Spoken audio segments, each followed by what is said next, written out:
really like to acknowledge all the wonderful things they've done for us. They've gone out of their way, they've spent a lot of time, we really appreciate it. This will be an experience I remember forever. So I want to thank them right now, and I think they deserve a round of applause. Combination of engineering and pre-med. Hadn't really made my mind up back then what I wanted to do. After that, I attended Northwestern University in Chicago, Illinois, to study biomedical engineering. At that time, I thought it would be a good blend of engineering and medicine. I had decided I really didn't want to be a doctor. And then, once I had gotten my master's degree, I just, really by dumb luck, was hired by NASA. The reason being that my background of engineering and pre-med, which gave me more chemistry, a little more biology, of course, was a good fit when they were trying to develop integrated circuits. Large NASA picture, there are many NASA centers throughout the United States.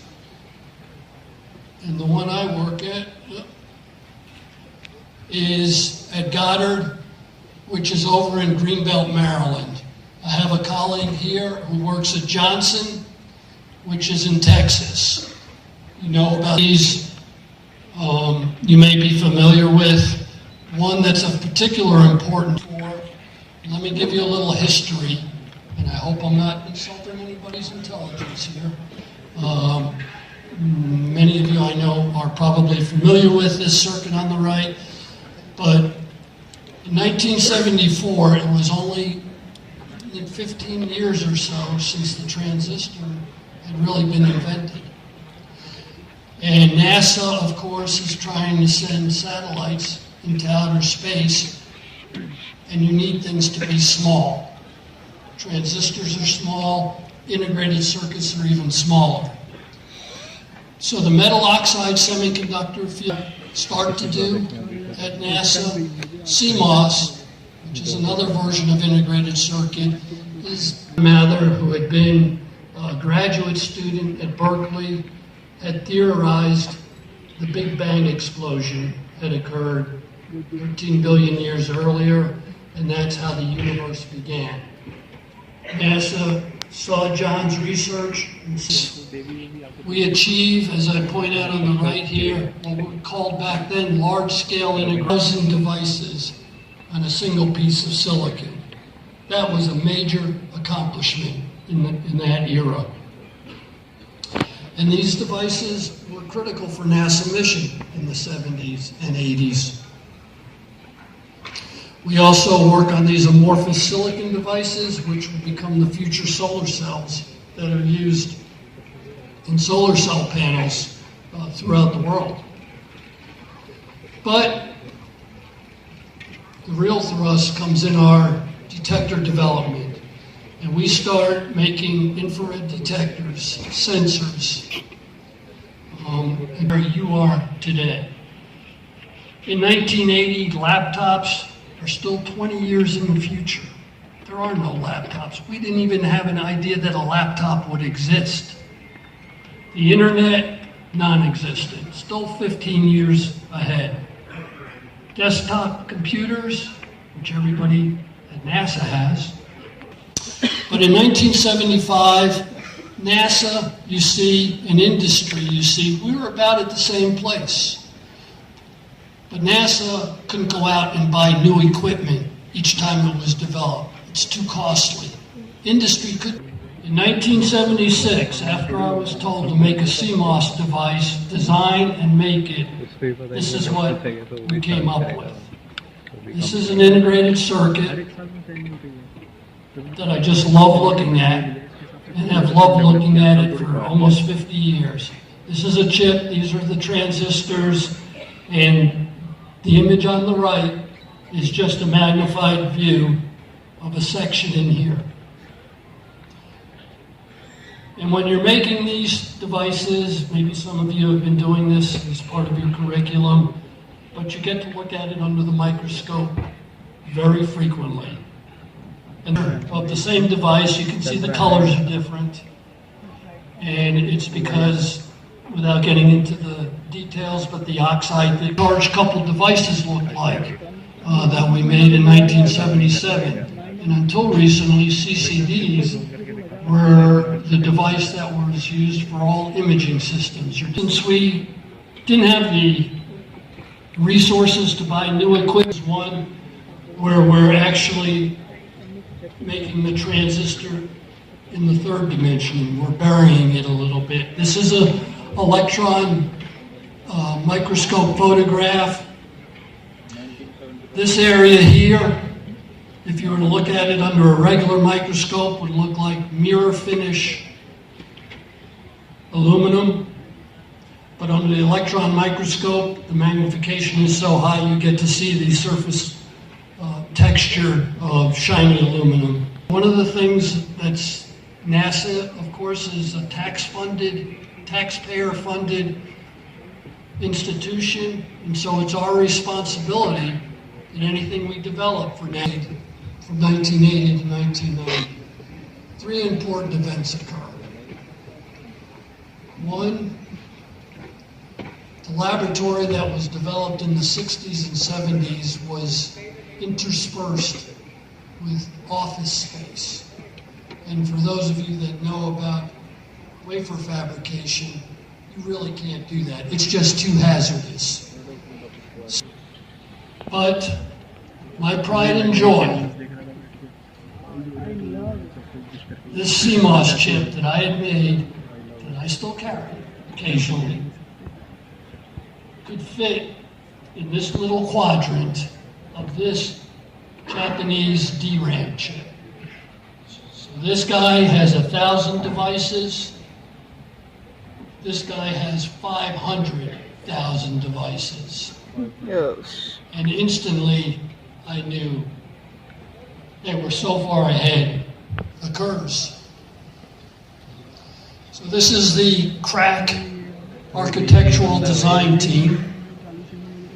And two of these people in this photo are in this room. You all recognize that, right?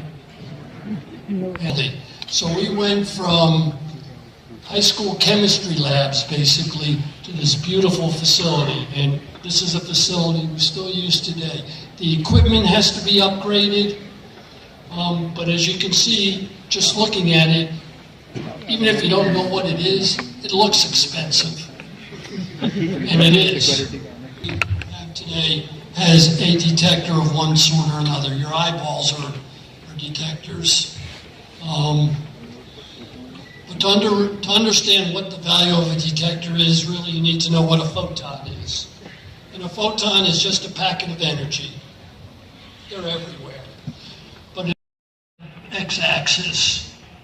And the number of those photons is related to the temperature of the sun. This is called the black body radiation.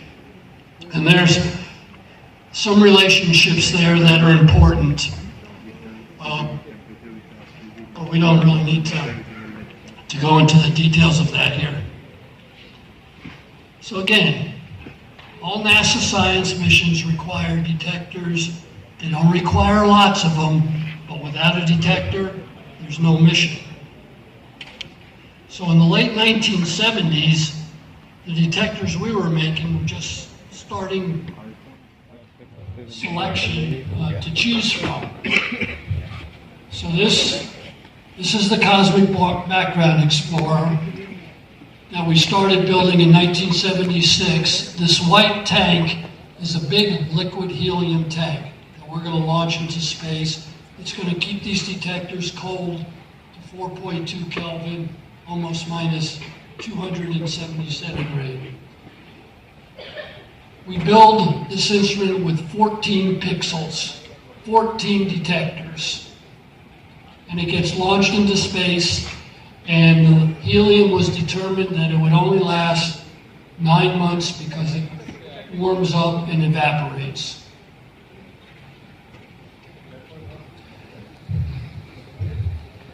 "27 years after COBE's launched, John Mather wins the Nobel Prize at Goddard.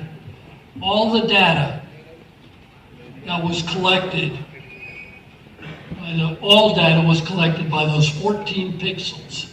And all that information was gathered within 40 minutes after the satellite was launched. In other words, we spent 15 years building this. It's launched, and the mission's done in 40 minutes. Problem solved. And this black body spectrum on the bottom left is what confirmed that the Big Bang had occurred 13.8 billion years ago. And this is the legacy of the Cosmic Background Explorer and John Mather's idea and Goddard building this. The one hurdle is that, as I mentioned earlier, the Space Shuttle Challenger exploded during this time, and Kobe was built and had to sit probably for 4 or 5 years before we could launch it again. But once it was launched, 40 minutes. A lot of the technologies that were developed for the Cosmic Background Explorer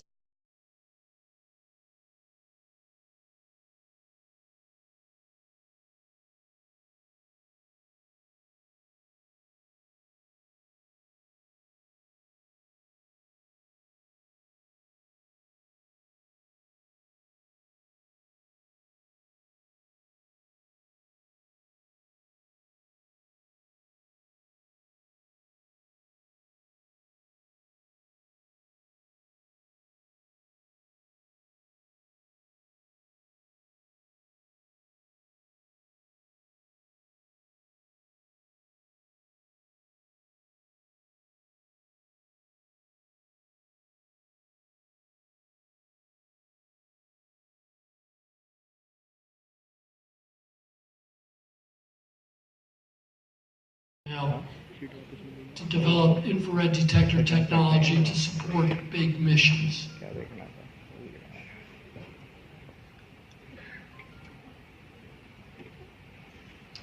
So we're going to get a break. I'm going to show this quick video here.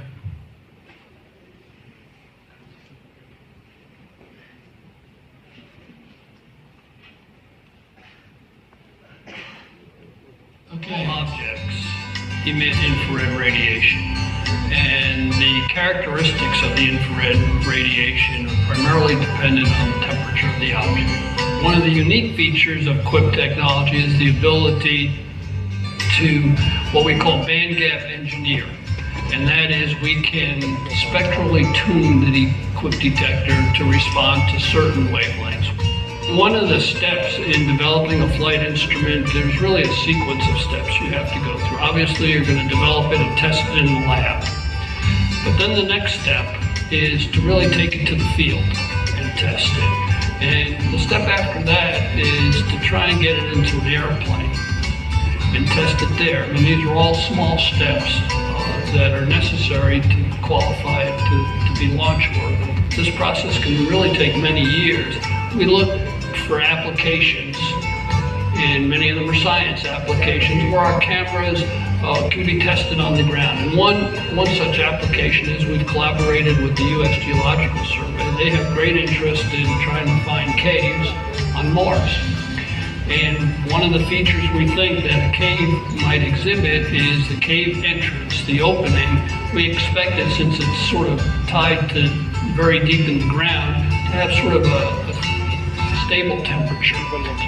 And by doing that, we could watch the thermal contrast of the cave change relative to the environment from daytime to nighttime. So we've sort of verified that this would be a good technique, perhaps, to find life. So we have to figure out how to locate caves before we send probes to look for life, and this is an application. In order to convince people that technology was mature enough for a spaceflight mission, we convinced them by showing them our 1 million pixel array, and then they felt confident that the 300,000 pixel array, was a pretty low risk endeavor. So this latest development for the Landsat data continuity mission, the instrument's called TIRS, the thermal infrared sensor. We're interested in wavelengths that are between 10 and 13 microns. So my hope is that someday, this will find its way into, an environment where it would be useful medically to look for thermal pollution in rivers, monitoring food spoilage, residual hotspots after forest fires, pollution, obviously looking at volcanoes. Development over the years that we've been doing ultimately led to the validation of this technology for a NASA spaceflight mission. It's a very hard thing to do.